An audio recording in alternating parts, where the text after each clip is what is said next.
Assalamualaikum warahmatullahi wabarakatuh. Waalaikumsalam warahmatullahi wabarakatuh. Alhamdulillahirrahmanirrahim. Assalatu wassalamu ala asrafil anbiya'i wal mursalin wa ala alihi wa sahbihi rasulillah ajma'in. Baik. Apa kabar semuanya? Alhamdulillah, baik. Bagus ya, duduknya di depan semua. Ada yang tahu kenapa kita harus duduk di depan semua? Tidak. Tidak. Nah, jadi sikap duduk di majelis itu kenapa kita harus di depan? Jadi mengapa kita harus duduk di depan? Karena sebaik-baiknya orang mencari ilmu adalah duduk di paling depan. Karena apa? Karena dengan kita duduk di depan, kita dapat lebih mudah dipahami dan lebih jelas apa yang disampaikan orang lain. Nah, dulu pada zaman Nabi Muhammad SAW ada 3 sikap duduk di majelis. Yang pertama, masuk di lingkaran yang paling depan, dan yang kedua, duduk di belakang, dan yang ketiga, melihat dari luar atau hanya lewat saja. Nah, baik. Materi kita hari ini adalah akhlak tercela.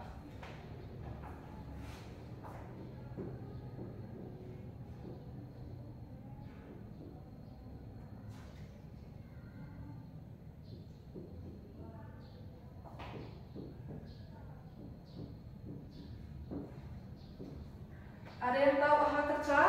Belum. Nah, akhlak tercela adalah sikap atau perilaku yang buruk yang harus kita hindari. Nah, tapi kita di sini hanya membahas tentang hasad. Hasad. Nah, hasad di sini adalah hasad atau dengan secara bahasa iri hati atau dengki.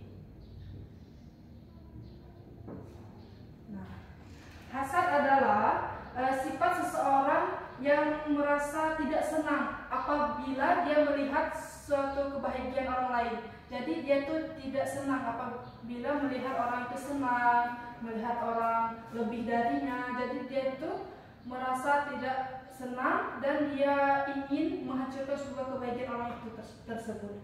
Nah, yang kedua yaitu ciri-ciri yang mengalami hasad. Yang pertama itu dia merasa sakit hati atau dia marah ketika seseorang itu mendapatkan sebuah kebahagiaan. Yang kedua, meremehkan pencapaian orang lain.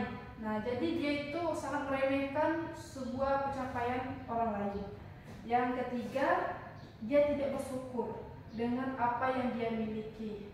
Dia merasa kurang terus, dia tidak bersyukur apa yang dia dapatkan dan dia miliki. Yang selanjutnya itu perasaan yang tidak puas, merasa yang tidak bersyukur tadi. Nah, yang kelima yaitu selalu membandingkan dirinya dengan orang lain. Nah, yang ketiga yaitu dampak negatifnya.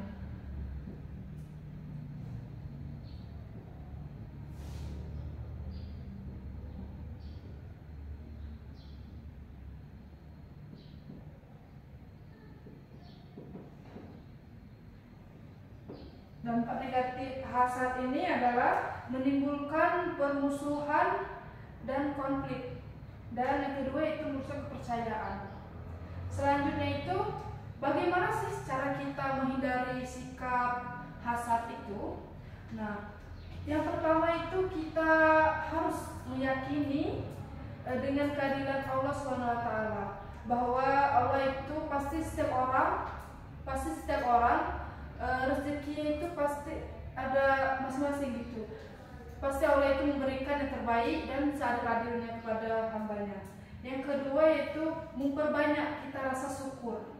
Karena dengan rasa syukur kita mungkin kita terhindar dari yang namanya perilaku hasad atau iri dengki atau iri hati. Nah, yang ketiga itu menjaga sikap rendah hati. Kita selalu rendah hati terhadap orang lain. Dan yang terakhir itu senang membantu orang lain dan memperbanyak silaturahmi terhadap orang lain. Nah, ada hadis yang menyatakan yang bagaimana artinya tentang hasad, yaitu dari hadis riwayat Abu Daud, jauhlah olehmu sifat hasad, karena sesungguhnya hasad itu merusak kebaikan sebagaimana api memakan kayu bakar. Hadis riwayat Abu Daud. Nah, jadi apakah ada yang ingin bertanya? Tidak. Nah, jadi hal tercela tadi apa? Tadi tahu? Repti? Hal tercela. Tercela. Akhlak perbuatan yang buruk. Nah, jadi sudah paham semua ini ya? Insya Allah paham. Mungkin hanya ini yang dapat saya jelaskan. Lebih kurangnya saya mohon maaf kepada Allah, sama-sama kita mohon ampun. Wassalamualaikum warahmatullahi wabarakatuh. Waalaikumsalam warahmatullahi wabarakatuh.